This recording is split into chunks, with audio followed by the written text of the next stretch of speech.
Hi, Julia Roussel here. Hey, welcome to Wacky Wednesday, where you never know what the topic's going to be or what time I'll get back from the baseball game. So hey, welcome. Thanks for joining in. I'm glad you could make it, whether you're popping in live or catching on the replay. It's great to spend a few minutes with you. So as always, if you hear something that resonates with you, please leave a reaction, drop a comment in the thread anytime, or ask questions if it moves you to. Share the video with anyone you think it might help, and PM me if you have questions or want to hear more. I'm always happy to share the things that I'm learning, and I hope that they help you. So hey, I see a few joining in. Hey, Nikki, first time live lady, great to see you. Wow, Mr. Gerberry. Awesome, it's been a really long time, neighbor. I hope you and the family are doing well. Hello, Diana, thanks for popping in, lady. Wow, it's great to see your faces. But as I was saying, I get distracted easily, but usually if I happen to miss you when you are popping in, do me a favor and leave me a hey or a shout and let me know that you're there. My camera and notes are always set landscape style to my left, and as most of you know with my videos, I kind of have to have the notes there because my mind usually goes blank and I totally forget. So leave me a shout or a hey and tell me you popped in. I'd love to see you. And as always, if you have a question, feel free to ask it anytime. My family pops in here and there because we're getting back late tonight from my son's baseball game. It's baseball one night or the other. Hello, TJ. Nice to see you, Coach. There we go. I think I'm waving at everybody. There's this new feature now that as people come on camera and with who's showing up, I think I have the ability to wave at people. Hello, Diana, waving at you, lady. Hey, Nikki, waving at you. So pretty cool new feature. So let me ask the question for the night so we can all get going. What do your brain, a garden, and baseball all have in common? Nothing. Any ideas? Well, if you have them, would you pop it in the comment thread below? And my son says nothing. Little does he know, right? They all have dirt. They all have dirt. Okay, well, that's a start. What do you think? Well, at first, I didn't think they were related at all. You know, I had the same reaction that Alex did. You know, I was struggling to see the similarities and try to figure out the relationship between those three items, you know?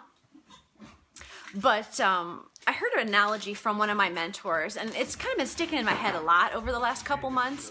And, you know, it's been pretty prevalent in my family's life as well. So I wanted to share it with you because it kind of had a lot to do with baseball too. So I thought maybe you might find it valuable and it might resonate with you in some way. So first part of it, a garden. Now, most people have had a flower or a vegetable garden. Have you?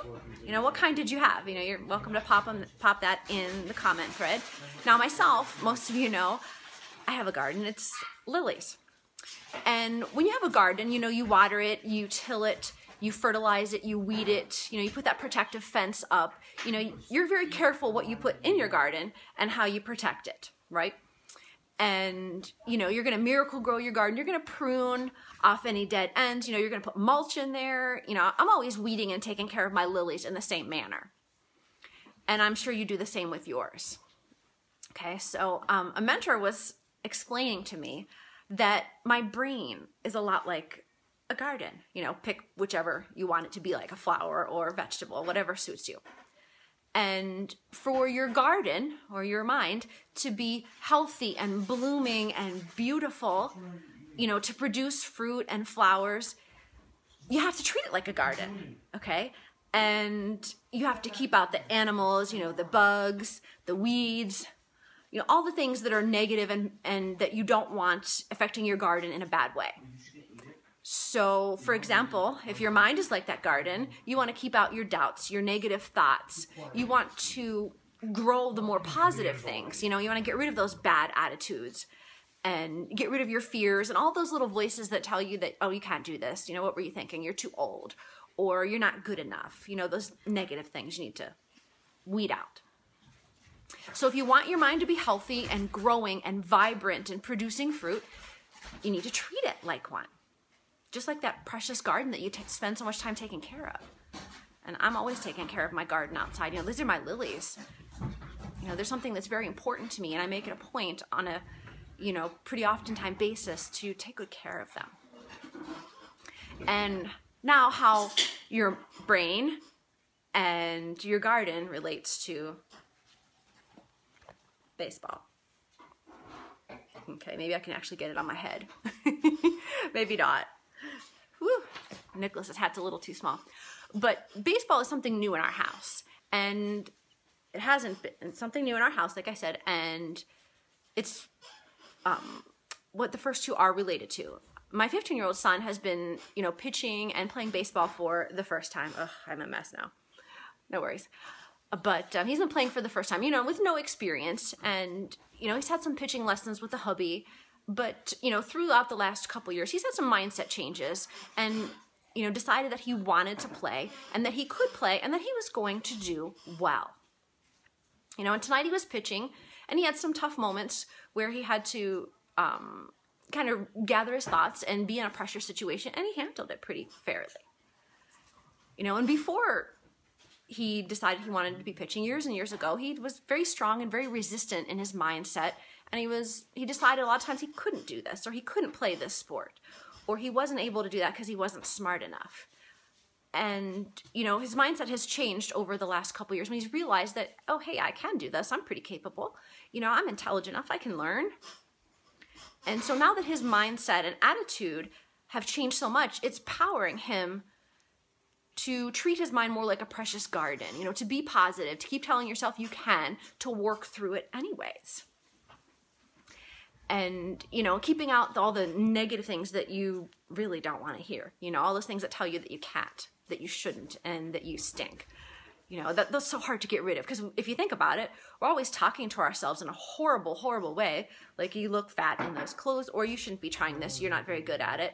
And yet, we would never speak that way to our child or our best friend. You know, and he's realized that with a lot of hard work and confidence and a good attitude, you know, he can accomplish a lot more than he thought. You know, and basically because he's changed his mindset, he's seeing his own garden growing now. So what I learned out of this is that your brain is just like that precious garden, and that you have to treat it like one often, not just once a year. You have to, notes were getting on the way. You have to protect it from predators, you know, fertilize it, care for it on an often basis. And if you want to reap a healthy harvest, like in my case, those lilies of mine that'll be, you know, right outside my window here, that'll be flowering in less than a month, you know, that you have to take care of your garden if you want it to be vibrant and alive. My son Alex is learning this lesson too, especially in baseball, and it's helping him when it comes to volleyball and life. So because he changed his mindset and he's taking care of his garden, he decided that he would and he could play. And he's going to work hard and give his best and reap the benefits of that hard work. And I'll be honest, I'm proud of him just for trying to do that, to push beyond what you thought you could do. So I want to try to do that more in my life and in my business, and hopefully it might help you do the same. So if you heard something that you find helpful or that resonates with you, even with my messy hair going on, like I said, I was out at the ballpark most of the day. If you heard something that you find helpful, that resonates with you, would you please leave me a reaction or a hey, let me know you were there. Drop a comment in the thread about your garden and what kind you have, whether it's flower or vegetable. Share the video with anyone you think it might help, and PM me if you have questions or want to hear more about how to change your mind garden and your life so that it's healthy and vibrant.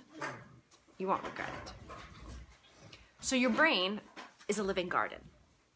If you want it healthy, growing, producing fruit, you have to protect it, you have to care for it, you have to weed it and water it, or it's going to be overtaken completely by weeds and not bear any fruit. Oh, hello, I see more joining in. Thanks for those that pop in. If you missed, you're welcome to come back and catch on the replay. It should be available in just a few seconds after I finish. So if I missed you, let me know you were there. But basically, you got to protect and care for what goes into your mind. It's vital. Because how you talk and think to yourself determines how things are going to go on your end. So care for and treat your brain like it is precious and healthy, and it will be precious and healthy. So whether you're pitching baseball for the first time at 15 years old, or starting a new career, or just taking a small step in another direction, it's never too late to start taking care of your garden. It's never too late to chase your dreams, whether you're 15 or 45. I'll catch you later.